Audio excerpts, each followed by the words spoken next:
High friend, back to my channel. আশা করি তোমরা সবাই খুব ভালো আছো। তো তোমাদের ভালোবাসা আমিও খুব ভালো আছি। তো বাজারে যাওয়ার আমরা প্রস্তুতি নিচ্ছি।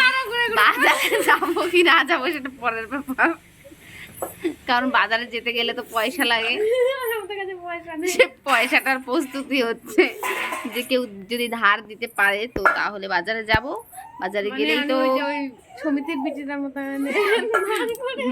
বাজারে যদি কেউ মানে বাজারে যাওয়ার জন্য যদি কেউ ধার দেয় তাহলে যাব বাজারে, আর না হলে বাজারে যাওয়া হলো না।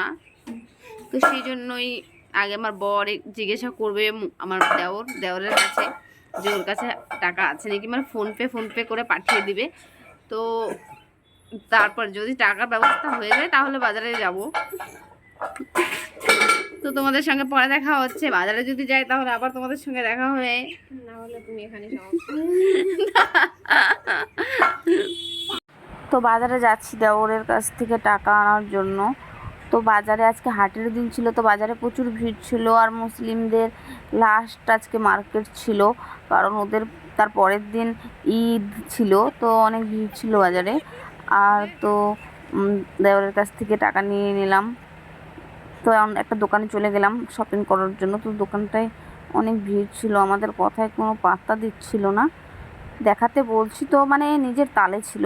তো এই দোকান থেকে ভাবলাম অন্য দোকানে চলে যাই শাড়ি দেখার জন্য। তো এই শাড়িটা দেখলাম, তো এই শাড়িটা তোমার এই অন্য একটা শাড়ি এরকম ধরনেরই অন্য একটা শাড়ি দেখে গেছিলাম। তো শাড়িটা ছিল লাল কালার আর হলুদ কালার। তো শাড়িটা ভালো লাগছিল দেখতে।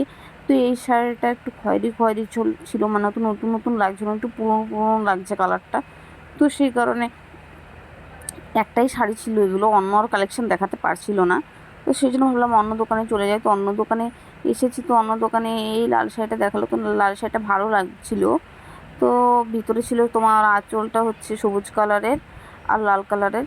তো ভালো লাগছিল দেখতে, কিন্তু ওপরে চুন চুন বসানো ছিল, এগুলো ধুলে পরেই বেকার নষ্ট হয়ে যাবে। তো সেই কারণে মানে এই শাড়িটার পছন্দ হলো না। বললাম যে অন্য কালেকশনগুলো আরও দেখাও।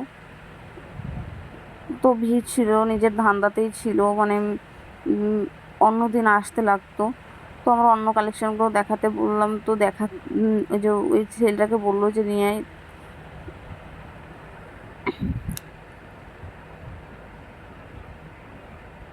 তো এইগুলোর মধ্যে একটা শাড়িও মানে পছন্দের মতো ছিল না। এই লাল শাড়িটা তোমার ভালো ছিল একটু, তো তার মধ্যে ছোট ছোট লাগছিল শাড়িটা। একটা শাড়িও তোমার জুতের মতো ছিল না, কালারগুলো সব ছিল সবুজ সবুজ, কালো কালো, আর কেমন যেন মানে কালারগুলো একটাও মানে ভালো ধরনের ছিল না।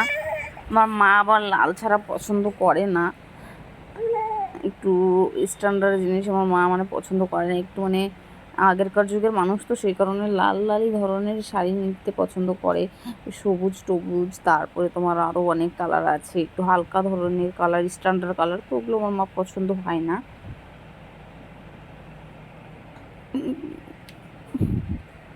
তো ভাবলাম হ্যান্ডলুমের মধ্যে শাড়িগুলো দেখবো, তো হ্যান্ডলুমের শাড়িগুলো নিয়ে নিব। এই শাড়িগুলো যেহেতু পছন্দ হলো না, তো অন্য ধরনেরই শাড়ি নিতে লাগবে। তো ওদিকে নাইটি আরও অনেক কিছু দেখাচ্ছিল দোকানদার অন্য লোকদেরকে।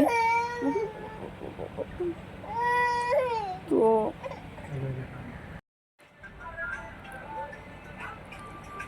তো দোকানদারকে দেখে একটু হাসি পাচ্ছিল, কানে আবার একটা মানে কানে কলম গুজে রেখে দিয়েছিল।